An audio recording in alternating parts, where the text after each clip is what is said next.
Annual Banking Conference. To start with our first panel discussion for the day on the topic, Fintech Evolution, Balancing Innovation and Risk Management.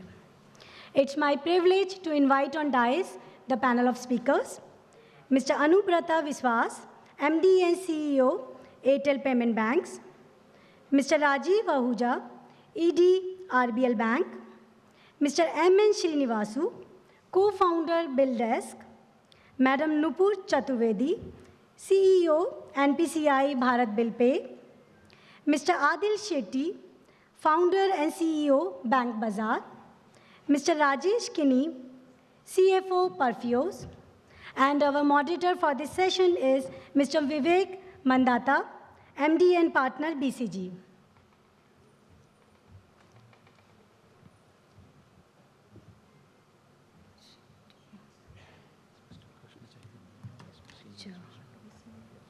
And I would like to invite Mr. B. Krishna Chaitanya, Senior Vice President, Product, Perfios.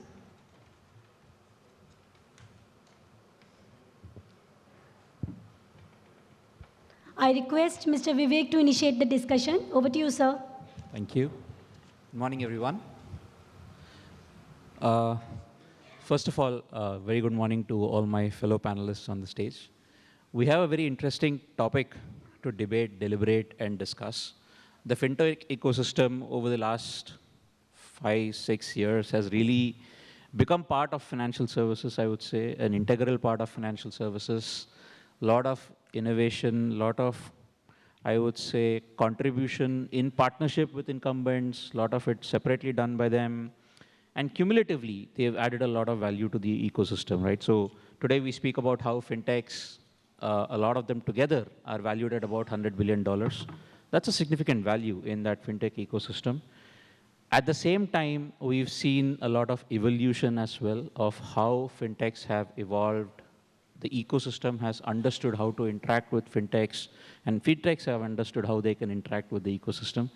So let us kick it off with, an introductory remarks maybe from all of you. I'll start with you, Rajiv, on as a large bank who's seen this play out, right, from the beginning. How have you seen this ecosystem evolve from where we began to now, the maturity in sticking to the topic of compliance and innovation, right? How do you see the maturity evolving? Thanks, Vivek, and thank you for having us here. I've now been on several panels over the years, and I can tell you that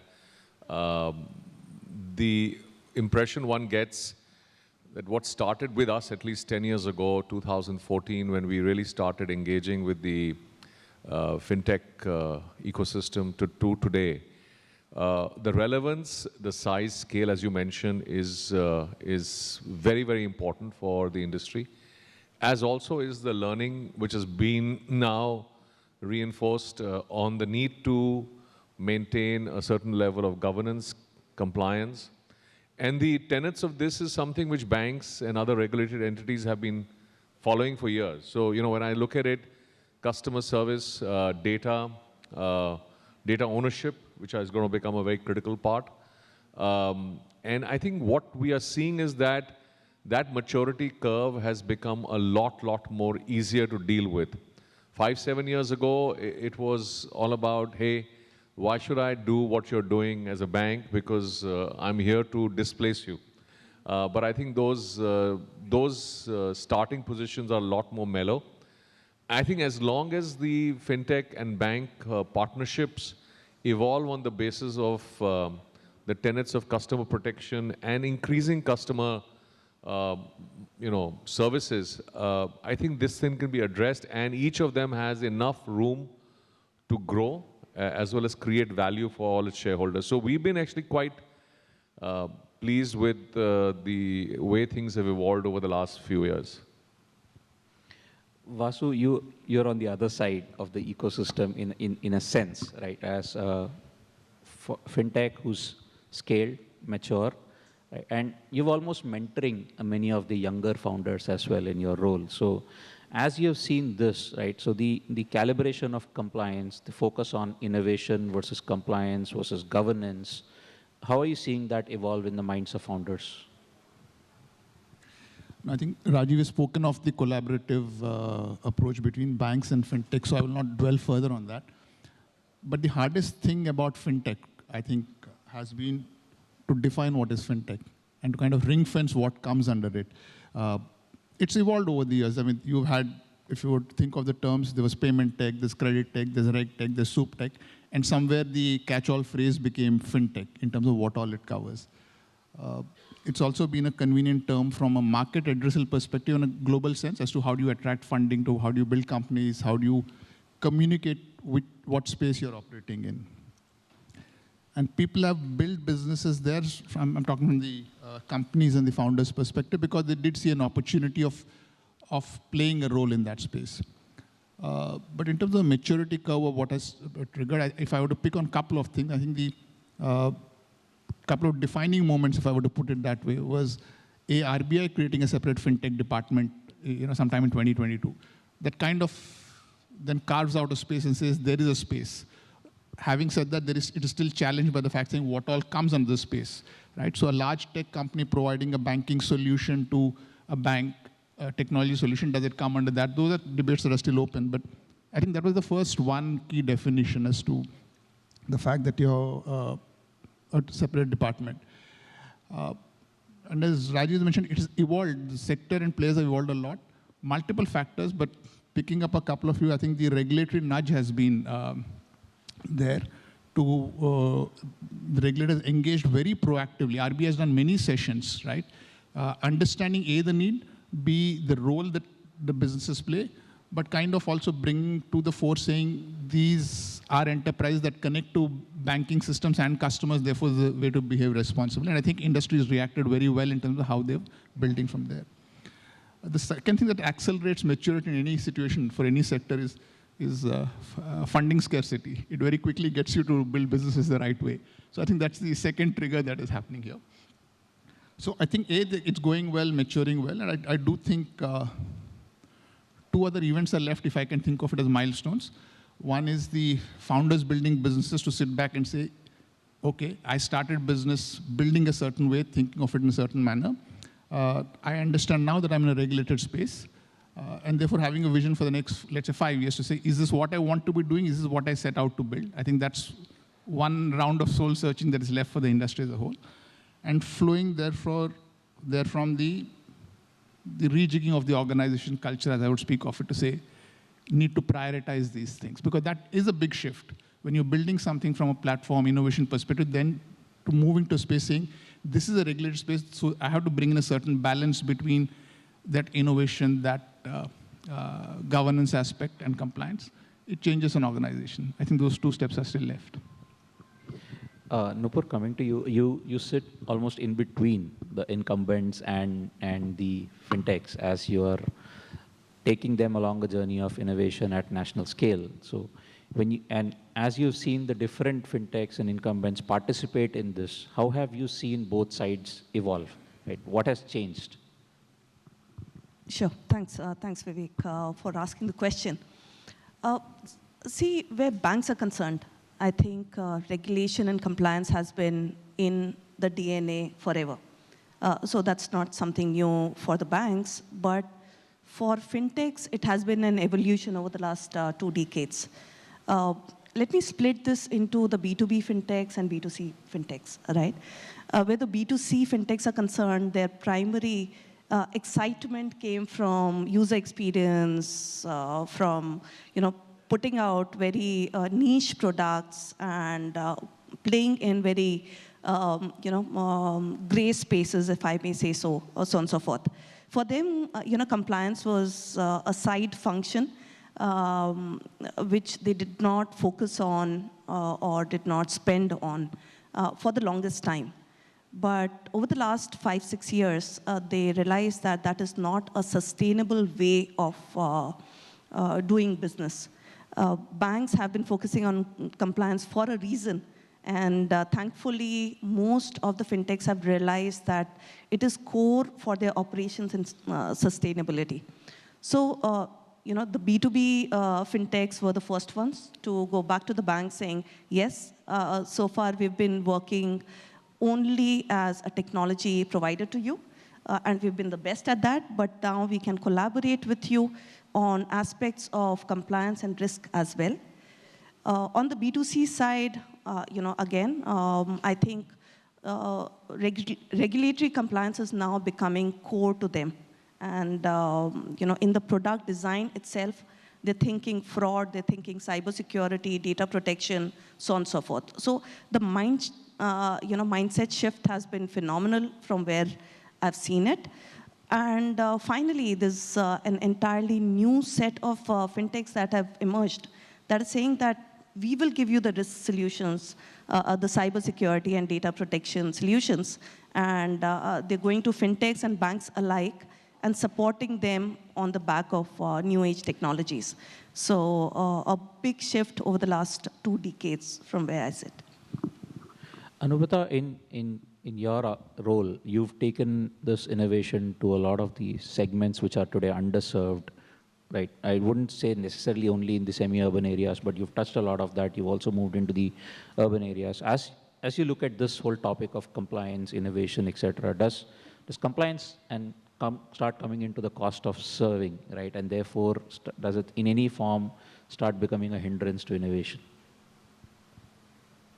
So very quickly, I'd like to first point out the maybe slightly misplaced logic. Am I audible?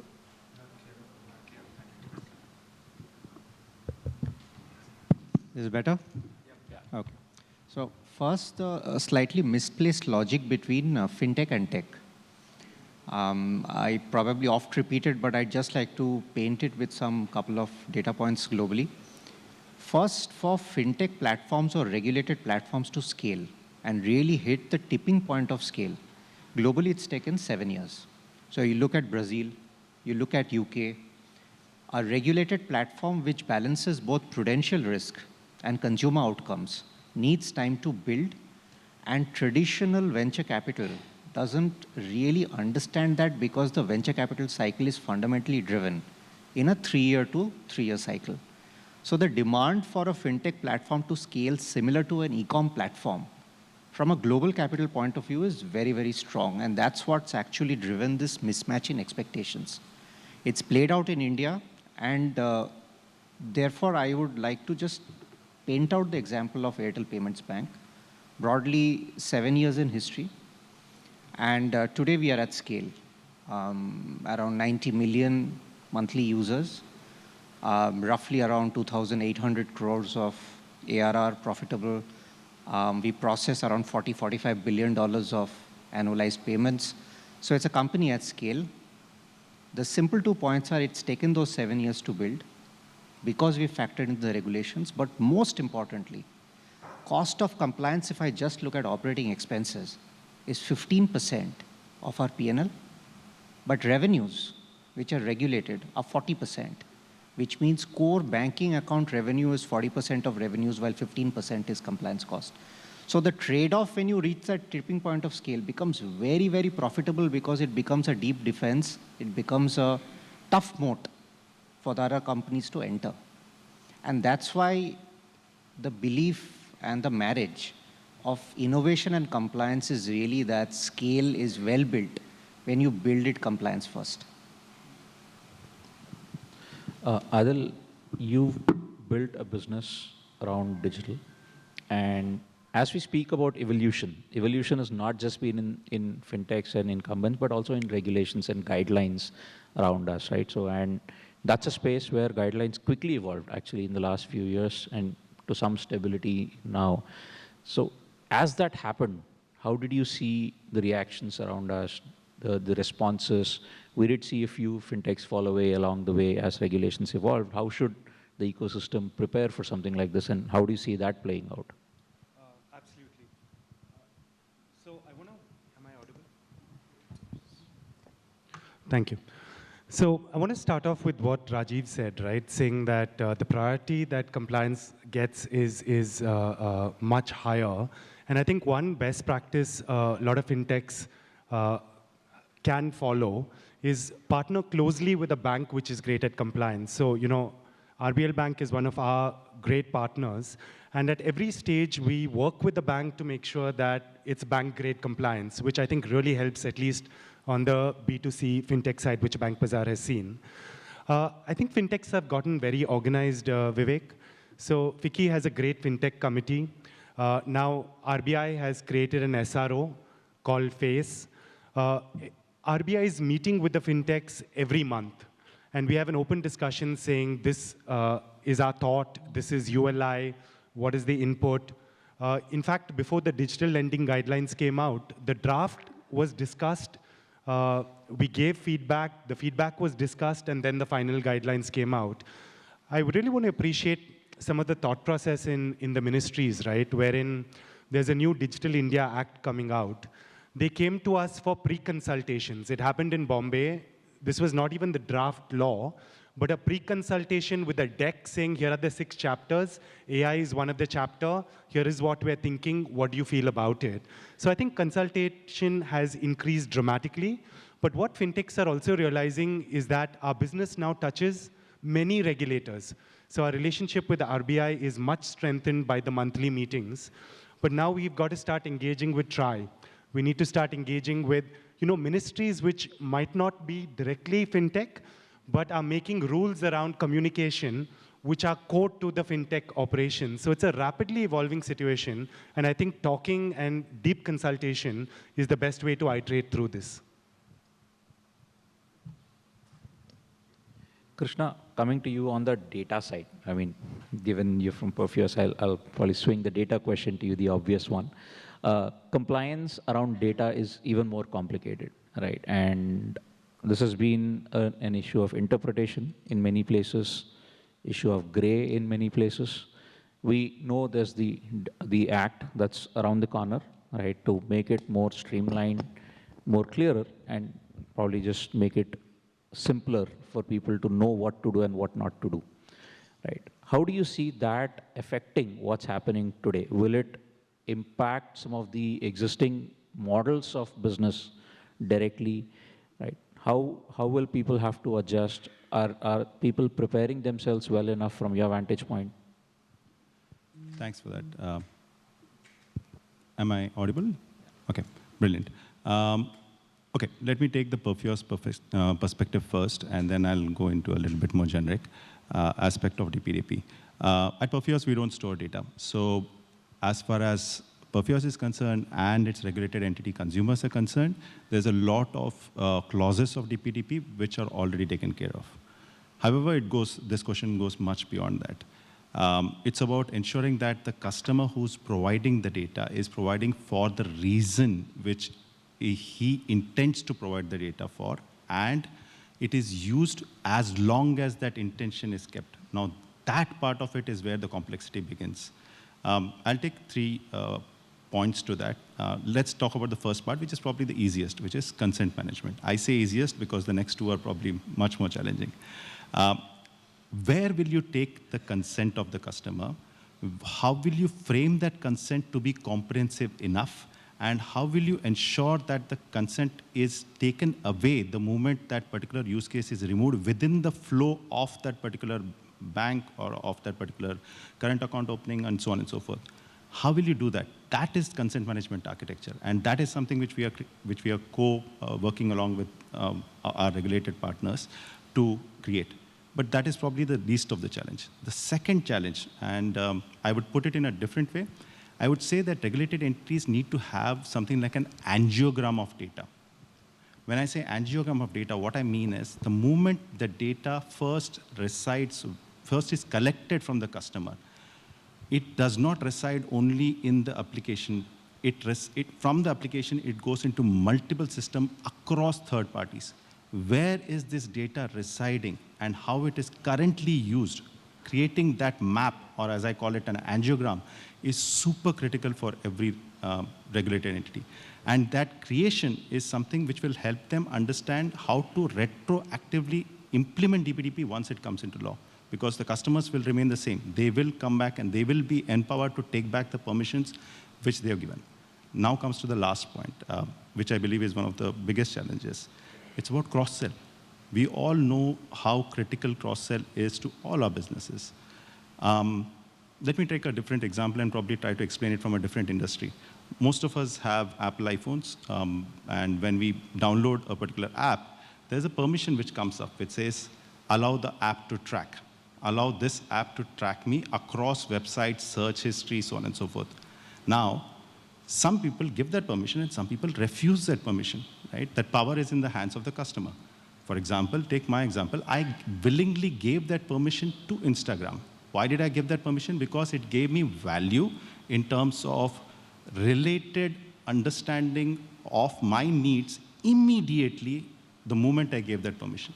That immediacy and that relative value is going to be super critical for all our financial services industry to provide, because that will make it worthy for the customer to give that permission to us. And that, I think, is probably the biggest challenge we all face as financial services. Rajiv, coming back to you, spoke about the collaboration piece, right? So, and it's been many years now. We almost assume that the playbook is kind of now set in terms of where a fintech comes, they know how to approach a bank knows how to approach a fintech. But is that completely true? Are there still a lot of unknowns that are being discovered, or are we in a steady state where it's just easier for some of the newer players to follow the path of what the preceders have set? Yeah. So, Vivek, I think the playbook is a lot more understood across. So, I mean, 6-7 years ago, this playbook was not even in the realm of thinking. Even as banks, we were not fully kind of sensitive to this. Today, we have a checklist. We lay it out in front of a partner. And when Adil and we joined about 3.5 years ago, it was clear. And as rules have evolved, we've also shaped our offerings to the customer to look at the rules. I think the principles of collaboration are very clear that, customer service, customer data, customer protection, is the key. And then I think the other thing which we've seen drop off quite sharply is the arbitrage which many companies coming into financial services felt was an opportunity. I think that's reduced, almost gone. I think that becomes easier. Now, I think the trick is, how do you take this new learning and a customer who's looking at newer services at better price points, and for banks of our size, we will never be able to figure out every corner of the market. We partner with Adil on, consumer finance and consumer cards. We partner with many others in B2B spaces.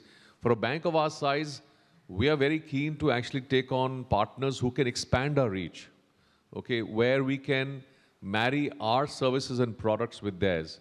We are one of the larger payment infrastructure providers at the back end. So some of the largest consumer payments, B2B payments, would go through our core. Our endeavor is to provide a consistent service to the fintechs consumers. So I think the trick now is to figure out, where does the collaboration lead you to? Does each party have the stamina from a market perspective, as well as increasing levels of compliance which will be required? I think those are the things we are not debating. I'm very happy to say that what started out for us as Let 1,000 Flowers Bloom, almost 10 years ago, we published an advert because we felt that that was our coming out as a young bank, Partners Ka Bank. I see many of these partners. Obviously, many names have changed. Some have not gone through the distance. We still have that and many more partners who've succeeded. And some of them are now, public companies, and some of them are now soon to be public companies. So I think the opportunity is large. The swim lanes, as people say, are clearer. You have to now figure out what suits you as a fintech and what suits you as a bank, and then have a deep discussion on where this can go over a 3, 5, 7-year perspective. Because I think the opportunity is massive, and we certainly believe that a mid-sized bank needs these partnerships to be able to scale up. And I think, what Anubrata is doing, we certainly can't do that. I mean, that's the DNA they've created on the back of a telecom company. We can't replicate that, but we are very happy to provide the back end for many of us similar service providers. So I think these are things which are more clear now for many of us, and that makes it quite exciting. Nupur, you have introduced a lot of new players into the world of payments. And Rajiv spoke about B2B. At GFF, you launched a product where we saw a lot of logos which you don't generally associate with payments coming onto that network, right? So you have a lot of these ERPs or new platforms which are going to start plugging in to a payment platform. Now, this also comes into question, are they fintechs or not? I mean, many of you touched upon the definition of fintech, but at the end of the day, they're all going to operate in a space which is regulated, in an area which is regulated.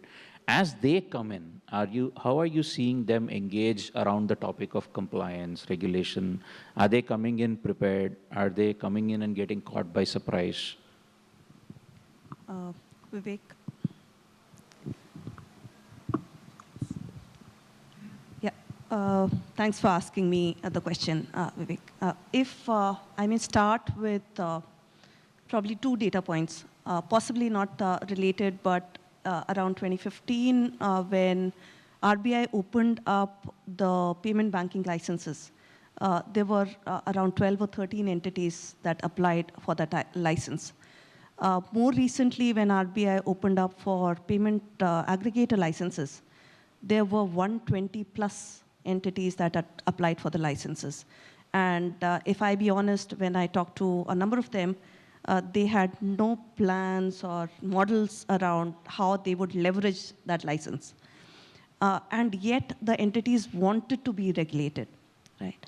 I think there's been a marked shift in the fintechs. The thought process is that I have to take care of the governance, the compliance, equally so as a regulated entity. That 15% cost that Rajiv alluded to is a given and is a cost of doing business now. So I'd rather be regulated and be close to the regulator than otherwise. So one, there has been a shift in wanting to be regulated. The second, equally so, is that they've realized that the reason the customers trusted banks and continue to trust banks was because they were regulated entities. By, therefore, becoming regulated, the fintechs now enjoy trust, not just from the customers, but also from their investors. And it is a good segue into public access if they choose to become listed tomorrow. So I'm seeing, entities, whether they're ERP, Zoho has got a PA license, and a lot of other such entities are wanting to be closer to the regulations. And those who are not able to do it immediately, they are finding ways of working with regulated entities and getting an equivalent comfort. So in our system alone, most of the PAs and regulators have been kind enough to make the PA license interoperable. So everyone who is a holder of a bank license or a PA license can become an operating unit on our system, which is Bharat Connect now, without any incremental paperwork with the regulator. So regulator also wants to encourage more regulated entities, but outside of that, we have more than 500 agent institutions. These are companies who do not own a regulatory license today, but they're keen, and they're keen to work alongside regulated entities and entities like NPCI and ourselves, so that they have a shield or a cover and not taken in by surprises that we have seen or disruptions we have seen over the last couple of years. So clearly a marked shift in that direction. Interesting. we've heard a couple of times in this conversation that the regulatory arbitrage is no longer that big a deal, right? And we're also hearing a lot of willingness to be regulated. And Anubhata, as you look at this story play out, right? And whenever we talk about risk and compliance, generally the thought goes to the asset side or the payment side, right? But risk and compliance is as much when it comes to any liabilities business or anything related to financial services all over the place. With the evolution and the maturity coming in, now is there an opportunity to also start seeing that compliance can actually become a differentiator, and therefore can people start building differentiated models by just knowing how to work within the compliance guardrails a lot better?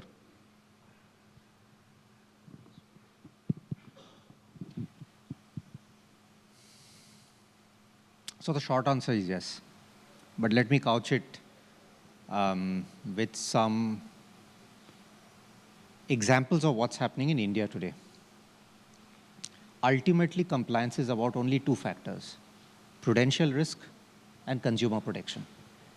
Let me take consumer protection and give an example of what's happening in the consumer mind space today.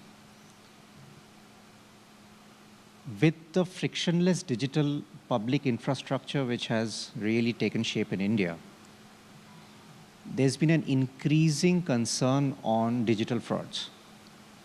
And what we see is that our consumers are flocking to us because they want a safe second account, safe, determined by the fact that we are regulated. It's a 2 lakh limit account, money kept aside from their main bank, and therefore second. And they want to make their digital payments only through an Airtel payment bank account, simplicity of account narrations and all of that, but most importantly, because the main bulk of their wealth, they don't want exposed to the digital ecosystem at all. This is now population scale. Just to give you a context on this, we are opening over 1 million accounts a month.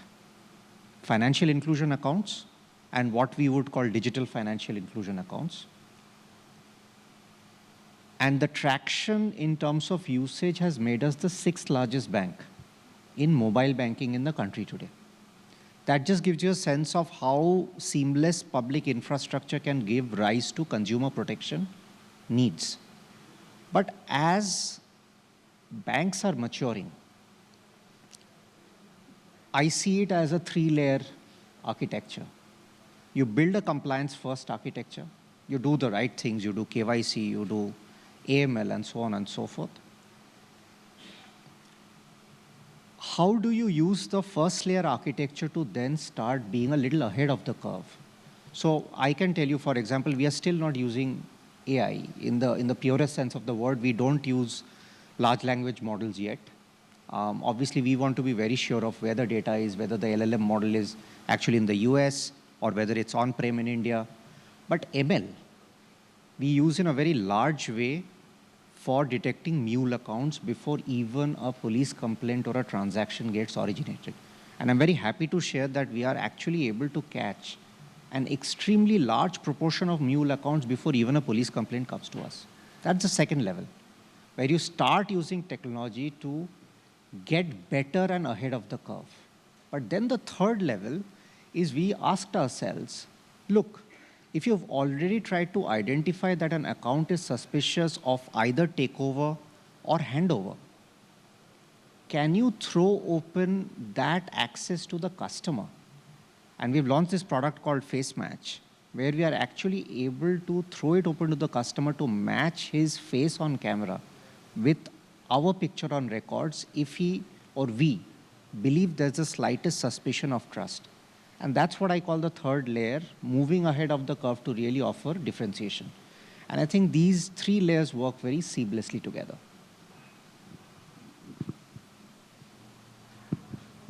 I think one of the topics that's clearly evident is readiness, compliance, governance, and access to the regulator that was touched upon, how RBI has opened up a fintech department. There's a lot of interaction that Adil, you also talked about, Vasu also touched upon. Now, you briefly touched upon this, Adil, but there is now a SRO that has been announced. The first fintech SRO has been announced. We'll probably see 1 or 2 more depending on how it goes. But what's the role that we expect these SROs to play now? And in a way, if I may ask this, will it cause more clarity?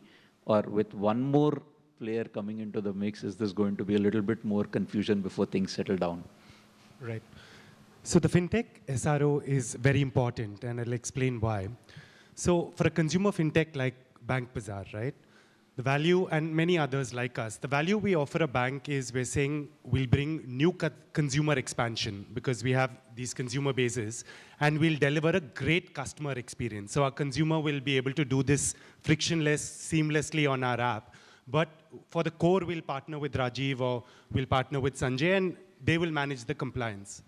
Now, to have a seamless experience, you need a level playing field. So I think the SRO is very, very important, right? And one of the first things I feel is a level playing field wherein today we have all this great digital public infra in India. We have account aggregator, we have ULI, we have DigiLocker. If the fintech is managing the consumer front end and needs a seamless experience, should it not have, if it's credible and registered with the SRO, equal access to manage that data securely? And what we're finding is, look at technology which has scaled in India, UPI, where the world's darling, right? But it's because the banks and the fintechs came together and each excelled. So if we're going to do the same thing with ULI, how do we create an ecosystem where the fintechs and the banks can play to their strengths, but at the end of the day, India wins, right? And I think that level playing field is something that all the fintechs need to organize and make a credible case for. Vasu, do you think the SROs would be able to actually bring that together? I mean, I think it's a fair point that Adil makes, that level playing field would definitely help, but the regulator has been reaching out, right, has been talking to the fintechs, has been trying to do whatever is feasible. The regulator has also been talking about how fintechs, not all of them are regulated, right? If you have a license, you're regulated. Otherwise, you're working with a regulated entity, and through that regulated entity, the fintech's governance and rules mechanism is working out. With the SRO coming in, will that really change the space and take us where, Adil's saying that it'll probably or hopefully get us to a level playing field? Will that mean that as a fintech, you should necessarily get registered with an SRO to get to that place? First of all, within, let's say, financial services of fintech, there aren't too many existing models world over of SROs having been built to scale and working. If we managed as India to pull this off, I think it'll be a first anywhere. I can equally see the challenges, like Adil has pointed out some of the advantages that might come out of it. I can equally see challenges in building one and getting to the desired end place. Right, so, to begin with, some of the points that you alluded to, how do multiple SROs function within the same domain is going to be one challenge to overcome. How do participants decide which SRO to participate in, especially where it is optional and not mandatory thing to the point that you raised. But lastly, I think the main question becomes, what's the benefit of being a member of SRO versus what are the downsides, right? Those are things that will emerge, and I think, to be fair to the ecosystem at large, because it's the first time, these things will evolve. We already have a paper on SRO for payments, which is different going to be from SRO for fintech. There'll be multiple SROs within fintech. And so I do think it's a model that yet to evolve. It's also a question of how, it's partially playing part of the regulator's role there, right? It's a carve out of what things that would normally in the current context have to be done by RBI, but passing on here. And if these are bodies that focus only on standards and guidelines, is one way, kind of you bringing about discipline in an informal manner. I do disagree with the construct of a level playing field, because it's a larger topic discussion. Level playing field for what is a topic I would think of. If out of a level playing field between, in a context, if one thinks of it as the bank versus non-bank, then SRO needs participation of both constituents. If SROs are a function of only fintechs, which are non-banks, then it's a question of that SRO negotiating with another SRO that represents banks to say what should be the level playing field. So maybe it's one common body instead of multiple voices. But from a marketplace perspective, I generally think if you're building businesses, you sometimes let market forces play. When you tend to commoditize everything into one thing, it actually perhaps reduces optionalities, right? So there's a role for SRO. I don't think it's carved out yet of specifically what all it can do. The broad omnibus framework is there, but I think it's yet to play out. Rajiv, from a banker's point of view, so for example, if an entity is registered with an SRO and not registered with an SRO, right, would you look at them differently, and what would you do differently? So yeah, I think, and I'll just give our experience of MFIN, which is one of the first SROs now, almost 10, 12 years, started after the AP crisis. There was a catalyst for that. I think over the years that has become, obviously I think there were 2 SROs and, still, it becomes a conduit for sharing experiences, putting some protocols, and also having a effective conversation with the regulator. And the regulator then deals with it, expects certain responsibility via the SRO on its members. And we've always been first an associate member, because that was largely NBFC, MFIs, and now we are a full member. I think it's served us well, because, microfinance was a evolving theme, a lot of consumer issues around there. So I think similarly, we would feel, and I've actually offered to be part of the SRO as us, because, ultimately you have to expand the offerings for the customers, and you'd rather have people who actually are inclined to conduct their behaviors in a responsible manner and advance the cause for, becoming better and better over time. I'm not saying we will not deal with people outside the SRO, but eventually I think the SRO becomes meaningful, and all of us have to contribute to the SRO becoming meaningful. I think it'll become an effective voice. And I do also think that India's followed a very different approach to some of these business model innovations. I mean, the fact that NPCI and Nupur is here, which is actually developing a lot of protocols and applications which everybody can use. I mean, imagine if they were not there, we would not be sitting here discussing fintech, to be honest. So one has to take these, that in India, the cost of innovation, the time spent in getting people to come into a compliant network is not worth it if we have to expand the reach of financial services to the end consumer, whom traditional providers have not been able to do because of their own cost structures or approaches. So I think being part of the SRO lifts the standards. It doesn't mean outside of that is all bad or inside of that is all good, but it just puts some boundary conditions for all of us to work in. And for the regulator also becomes more efficient to work with the SROs if there are more than one. I think as we were speaking of SROs, the topic of our DPIs and so the infrastructure came up in the conversation. So I'll just touch upon that a little bit. Obviously, it is a crown jewel that's been spoken about a lot, the DPI stack that we have, about how it's fostered adoption, accelerated, etc. But is there also an interplay of how much DPI versus how much custom innovation? What's the right balance as we go ahead, right? I mean, Vasu, maybe if we get you to start us off on that topic. Again, it's in India first, right? I mean, DPI is a generic term, but India has made it a national agenda.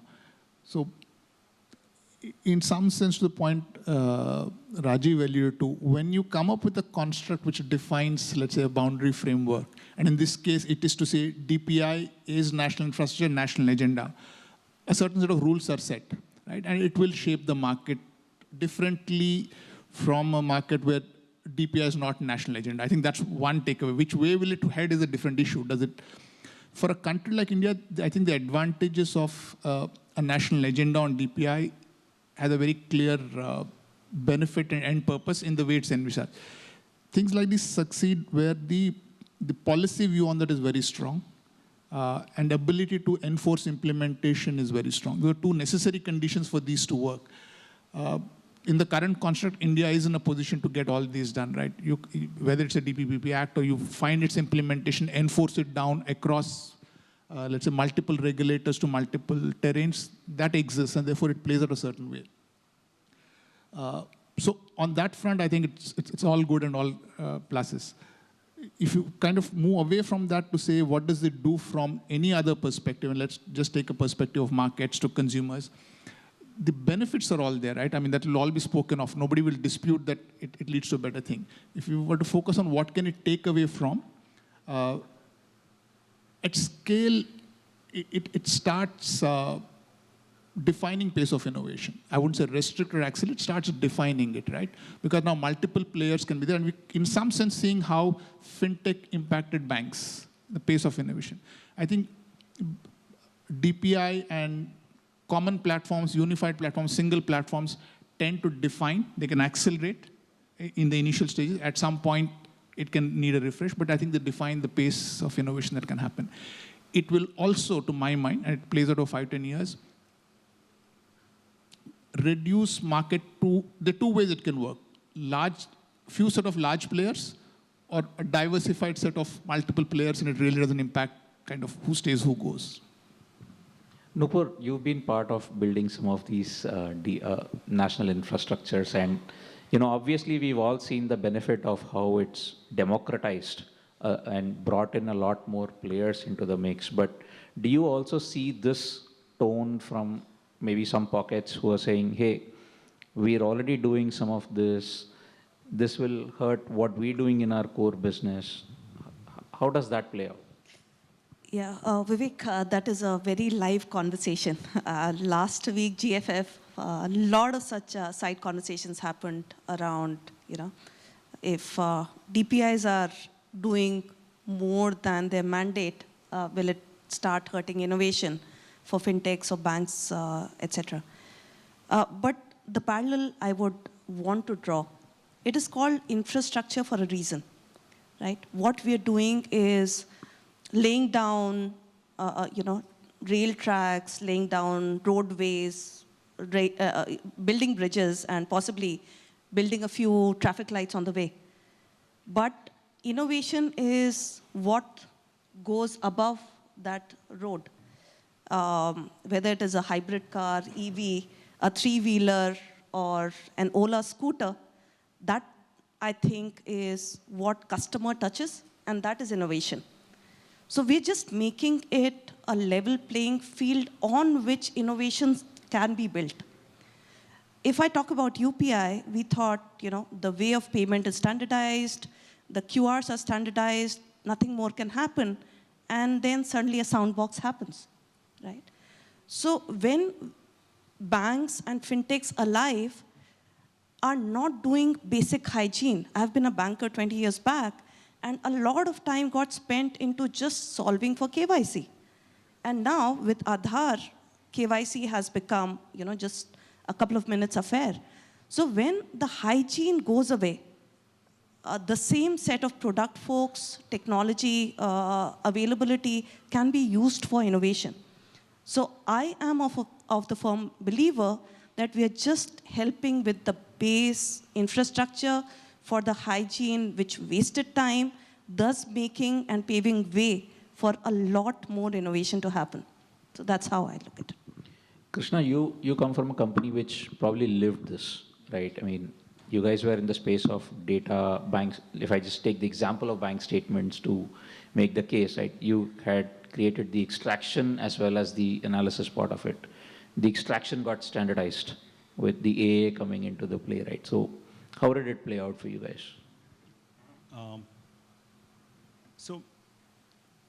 Can you hear me? Am I audible? Okay, brilliant. So if I look at DPI, as ma'am rightly put, the infrastructure or the roads are created, right? What is driven on that road is something which fintechs and financial services will build. And when I come to Perfios, Perfios has many parts of it. One part of it is to say that how do I get the data? But that is the base, or that is the foundation. The second part of it is the triangulation of the data. That means, am I getting the same data from multiple sources so that I could ensure that the fraud is not committed, identity is not muddled, mule accounts are not active, and so on and so forth. So that is a triangulation aspect of it. After that, one level higher comes the extraction and tabulation. Just to understand today, even today, scanned documents are some things which are still used, even though AI is something which is very, very fastly being taken up by all the banks and fintechs. Even now, we see a huge amount of scanned documents coming in. How do you ensure that without wasting a huge amount of operational bandwidth, using machine learning, you can ensure that the right data is pulled out and tabulated? That is innovation. Then comes the next part, which is the analytics part of it. How do you utilize that entire data to create meaningful insights for our financial services, for the financial services company, which they can basically take and utilize for credit underwriting, utilize for fraud prevention, utilize for risk management, utilize as early warning signals, and so on and so forth. I think as long as the DNA of the company is clear that compliance is paramount and innovation is continuous, regardless of and DPI will only be a fuel or a fuel to the rocket ship rather than a hindrance. It will, in fact, be one of the best things which has happened to any fintech in this country if DPI democratizes the access of data. Last example I'll just talk about, the land records data which ULI is going to provide. That is going to revolutionize the entire agri-loan sector. Milk production data which is going to come in, that is going to revolutionize how we lend to MSMEs and small farmers. Digitization of that is probably the real victory of fintechs. All right, so in the interest of time, I'll also probably open this up to the audience in case there are any questions that are there for the panelists on this topic. I can see a hand go up there. Is there a mic?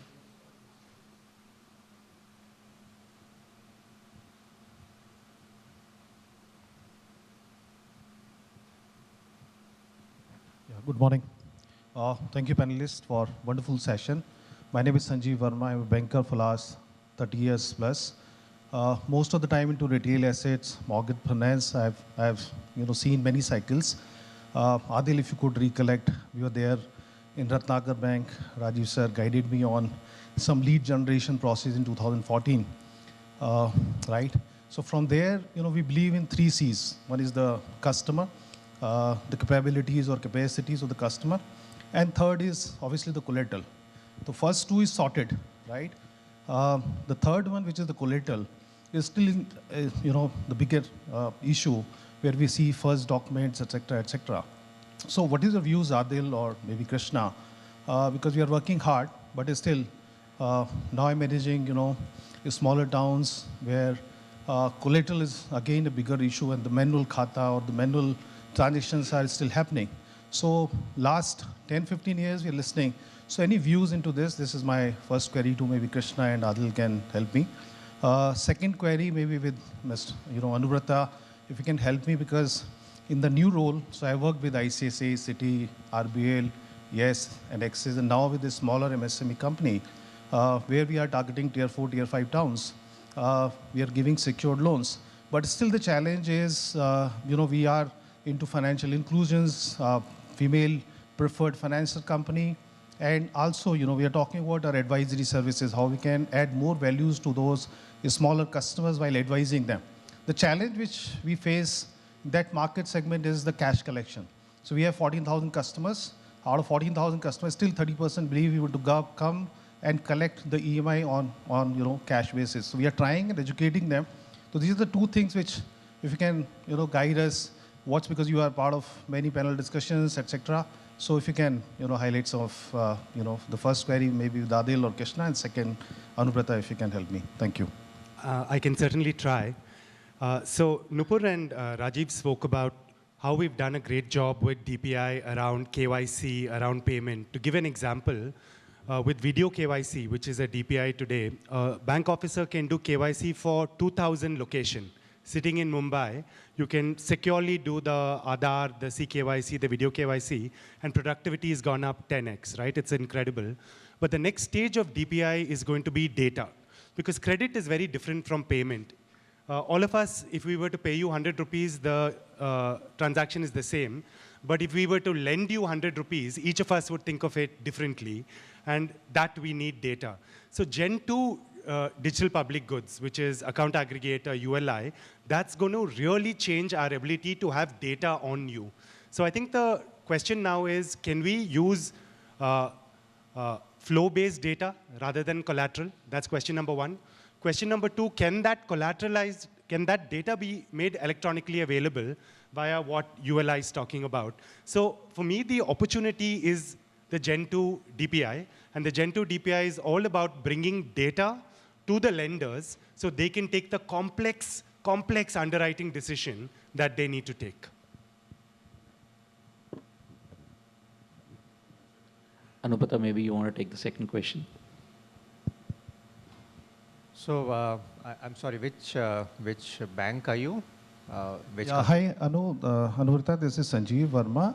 Right now I'm heading an MSME registered NBFC company called IREP. I'm the deputy CEO there. So we are funding smaller MSME customers. Yeah. So we have almost 100 branches now. And the cash collection is the biggest issue. We wanted to, we are educating them, but still 30% of the customers still believe we need to come and collect. So how we can collaborate, how we can do it together so that we can have the banking in place and they can start paying through NASH, etc. That's a challenge which we are facing. If you can, guide on this part. So I can give you some stats. We are the largest micro cash collection player in India. We process over $1 billion of cash every month. 250 MFI, NBFC, e-com logistic companies use us to collect cash at point, which is really that agents or customers come to our over 450,000 banking points and drop off the cash, and we seamlessly credit it instantly into the client account. So I'll end by saying that we'll probably meet just outside this room and we'll exchange cards.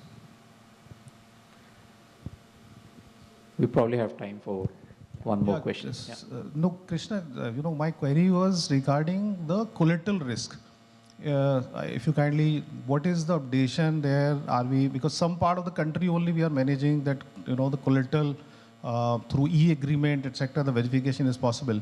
But still 70% of the country is still struggling, going into digital way the collateral management is. So anything happening into this, any new development, or where are we? If you kindly guide us for the way forward, would be really nice. I think Adil had probably answered that very, very clearly in terms of the fact that TPI 2.0 is exactly what is going to take care of that. I believe MP and Rajasthan are two states where the lot of digitization has already happened in terms of land records. The moment the land record digitization happens, the next level of that is what is the valuation of that particular land and what percentage of that can be collateraled and so on and so forth. Let's take a little bit of a separate example. I'll go a little bit differently from the land record part, agriculture, right? DPI 2.0 is not just going to give you land record information, it is going to give you crop-related information, it's going to give you satellite-driven exact land parcel size information, it's going to give you land moisture information, it's going to give you irrigation patterns, last 6 years of the crop which have been put, the crop in relation to the surrounding crops, the seasonality of the crop, and so on and so forth. Just imagine how much underwriting you can do with this, but having said that, this is a journey, right? The data, for people like us who are, probably you would have understood by now, who are data fanatics, it is a dream when you seek this kind of data to collateralize. But this data creation is something which DPI 2.0 is doing the hard work of digitizing and providing to us. So I think that, at the end of the day, is the dream. Thanks, Krishna. One last question. Yeah. Hi. This is Gaurav from Hyperverge. My question is to the entire panel, but I think more specific to Krishna and the other bankers. I think we spoke about, I think Krishna was speaking about consent in a bit, right? You spoke about consent should be comprehensive, and then I think other panelists were also discussing about the importance of cross-sell for businesses in general, right? However, if you see how consent is defined in DPI and other global consent-related regulation, consent has to be specific, unambiguous, unconditional, right? If you see these two things, then there is a slight conflict between these two thought processes, consent being comprehensive and consent being unconditional.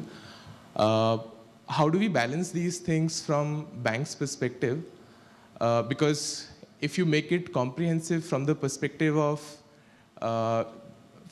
and you want an ability to reach out to customer to cross-sell multiple things, then it is not balancing those things. Because the customer, because he wanted to avail a particular service, you took an unconditional, comprehensive consent for a lot more things. Do you see a conflict here? I see a conflict, but do panelists see a conflict here? And how do we balance this kind of conflict in the interest of customer centricity also? Rajiv, maybe if you want to start as a banker in the panel. Yeah, so we've taken the more conservative one. So we explicitly ask, whether you will agree for us to, outside of the regulatory communication, to talk to you about X, Y, Z. So we believe that as a bank, we need to kind of take the more conservative route rather than do a implicit unless you object. And I think the next thing is to review that frequency-wise because things change. I would also say that next would be, I don't want to be called for ABC, but X, Y, Z you can. Those would become more, and as Krishna said, context-based. So I think those things are evolving, but as bankers, we've decided to take a conservative view on the kind of consent we seek. So I want to just share a very interesting trend we're seeing. It's started happening with TRAI, with DLT, and now the DPDP talks about consent manager. And what's happening is consent is being collected as a digital public good. So you have to go to a certain platform, give your OTP in that platform, and that platform will say you consented to work with Bank A or Fintech B. So there's a new concept of consent manager coming in, wherein even the consent management is becoming a digital public infra. It's really interesting. I think we'll see it evolve over the coming quarters. Thank you so much. I think it's been a fantastic discussion. Thank you to all the panelists. It's quite evident that the ecosystem is mature, right, evolved, and there's a lot more to come. So exciting times ahead as we see this balance between innovation, compliance, fintechs, incumbents, infrastructure come together and play out. Thank you so much.